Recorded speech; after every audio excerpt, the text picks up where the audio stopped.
Isang magandang araw mga kaibigan! Narito na naman po si Shenshen TV na magbabahagi sa inyo tungkol sa kwento ng pag-ibig.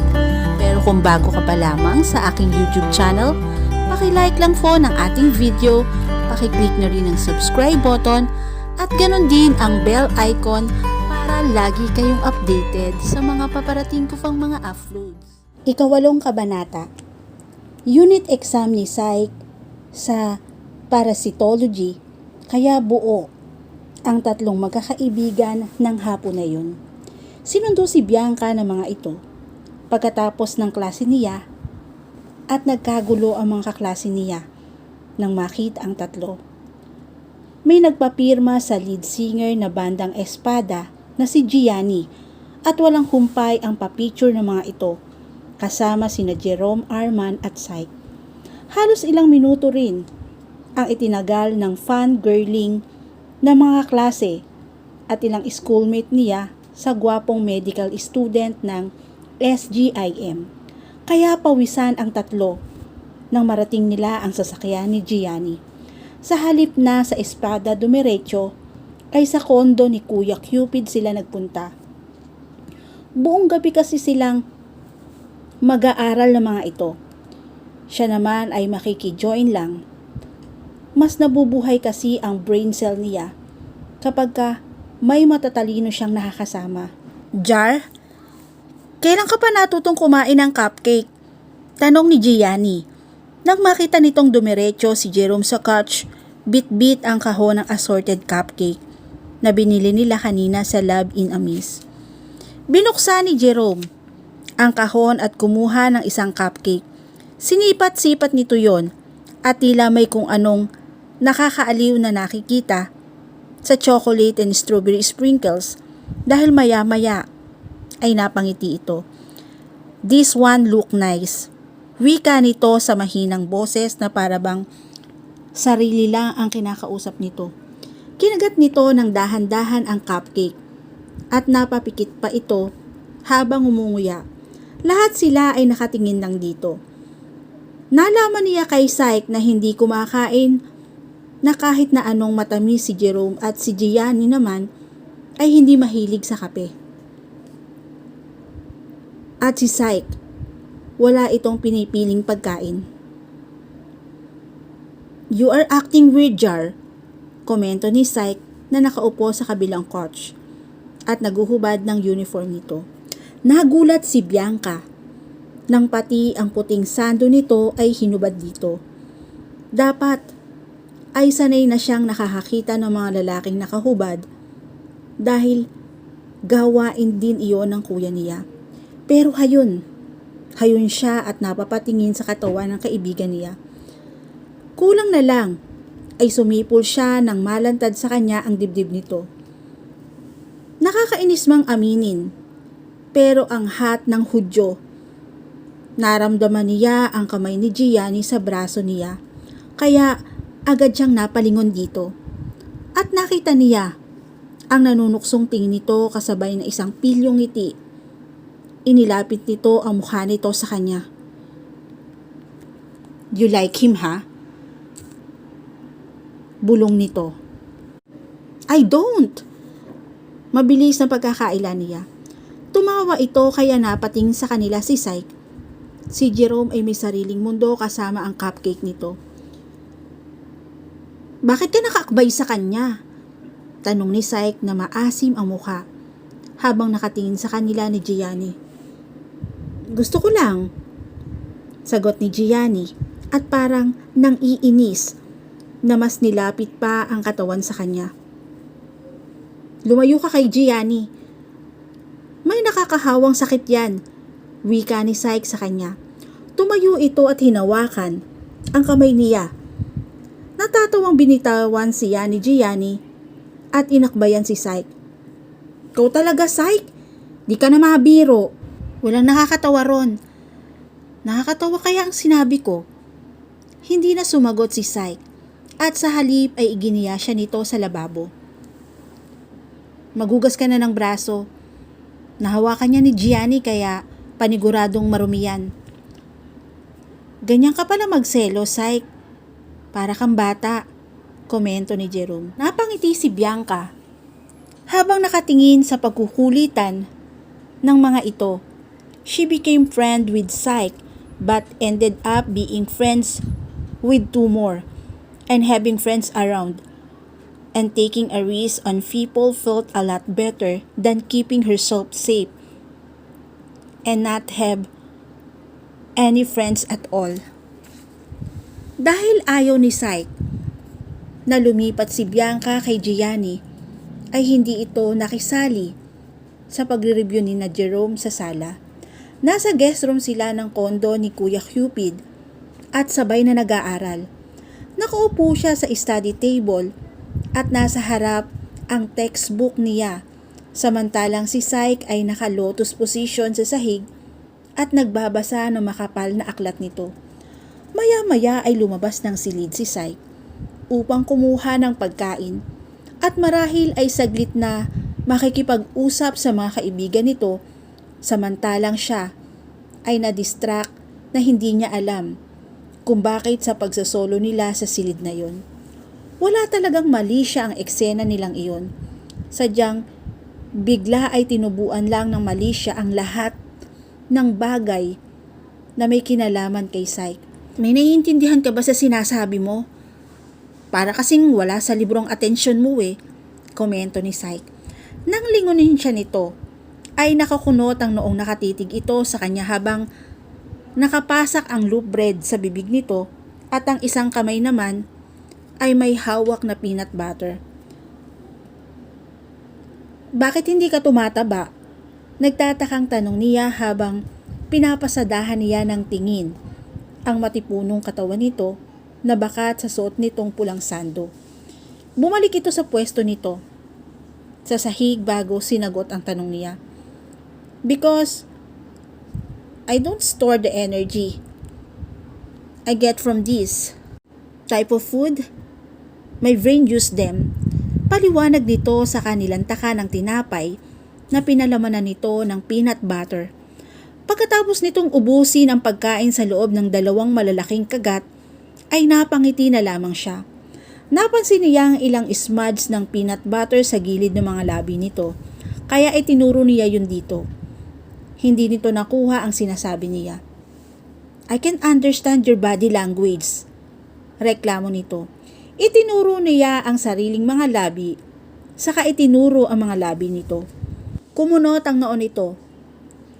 You want me to kiss you? Naiinis na pinaikot niya ang mga mata at saka tumayo at nilapitan nito. Lumuhod siya sa harap nito hanggang sa halos magpantay na ang mga mukha nila. Pinahid niya ang sulok ng mga labi nito. Hindi niya naiwasang mapatitig sa mga labi nito nang maramdaman niya ang lambot ng mga yon. Napakapula ng mga labi nito. Bianca, nang makita niyang nasa mga labi na nito ang kamay niya, ay agad niyang binawi yon at natatarantang napatayo siya at nagpabalik sa upuan. For a while I thought you were going to kiss me. Wika ni Psyche na napahawak sa sariling mga labi at marahang dinama ang mga yon. Huminga ito ng malalim. A kind like the thought of it thought. Napalingon siya rito at nakita niya ang seryosong nakatingin si Psyche sa kanya. Gusto mo akong halikan? Hindi makapaniwalang wika niya. She can feel something building up inside her. Kahit paano, gusto rin kaya siya nito? It was hard not to expect when he was staring at her like that. Na para bang siya ang unang babaeng nakita nito sa buong buhay nito. And she liked to think that she was making this a genius, a little speechless. Makalipas ng ilang saglit, ay nagsalita ito. I always wanted to. Natigilan siya sa narinig. Was this the part when she was going to confess that she wanted to kiss him too? Psyche, are you really sure that you like her? I don't know. Maybe or maybe not. Napabuntong hininga si Psyche. It was too early to tell. Hindi dapat niyang nilalagay ang sarili sa isang alanganing sitwasyon. It was just a joke.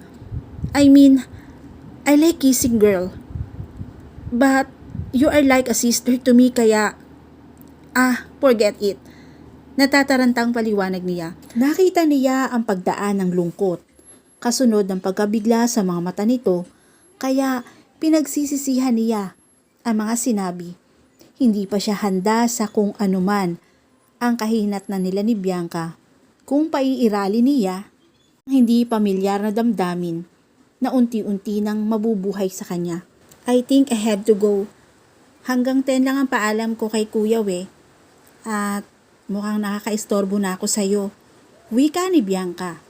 Pagkatapos siya nitong bigyan ng nagtatanong na tingin na hindi niya kayang sagutin sa ngayon. And as if she sensed the reluctance and felt the awkwardness that thickened the air around them, mabilis na iniligpit nito ang mga gamit. She's leaving because you are one stupid moron, psych.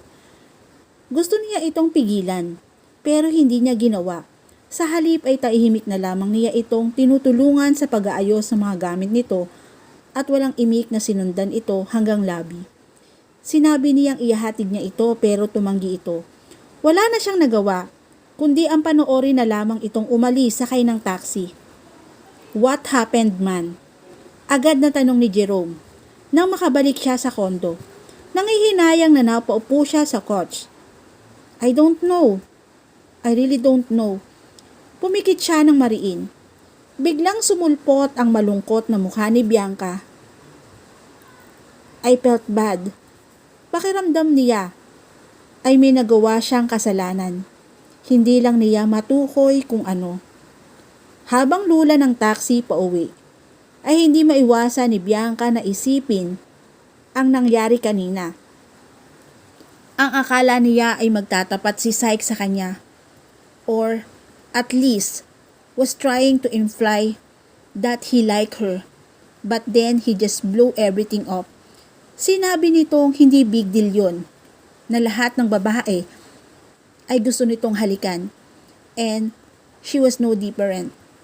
That didn't make her special. Wala siyang karapatang masaktan o magdamdam. Pero yun ang nararamdaman niya.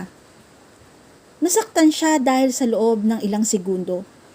Naisip niyang baka may espesyal na kahulugan ang sinabi nito. Gusto siya nitong halikan, na baka kagaya niya ay nahulog din ang loob nito sa kanya. Pero mali siya. Maling-mali siya. Nang makarating siya sa bahay nila, ay nagulat siya dahil patay ang mga ilaw. Nagulat siya dahil bago pa man niya mabuksan ang pinto, ay agad na bumukasyon kasama ng pagbukas ng mga ilaw mula sa malaking chandelier sa gitna ng sala nila. At napaatras siya nang makita niya ang isang pamilyar na figura na lumabas mula sa kung saan. He was smiling at her. That warm smile.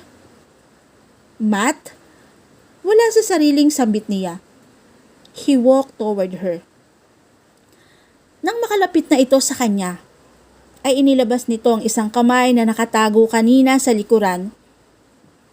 In his hand was a long-stemmed white rose, ang halaman na pinaghirapan nilang palaguin.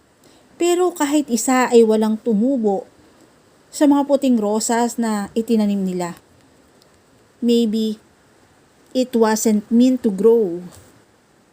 Iniabot nito yon sa kanya. Walang imik na tinanggap niya yon. At muli ay bumalik siya sa pagtitig lang dito.